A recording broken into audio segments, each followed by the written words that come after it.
ও আল্লাহর প্রেমিকেরা, ও আল্লাহর বান্দারা, ও আল্লাহর বান্দিরা, পৃথিবীর জমিনে সেই ব্যক্তি উত্তম, সেই ব্যক্তি আল্লাহর কাছে পছন্দনীয়, সেই ব্যক্তি আল্লাহর কাছে ভালো, যিনি তার স্ত্রীর কাছে ভালো।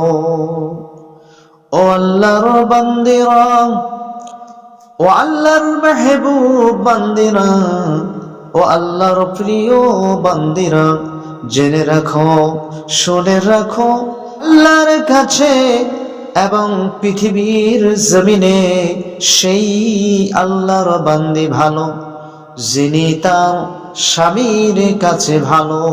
কোন স্বামী যদি তার স্ত্রীর কথা বলে যে আমার স্ত্রী ভালো, আল্লাহ পাক মেনে নিয়ে বলে আমার ওই বান্দিটা ভালো।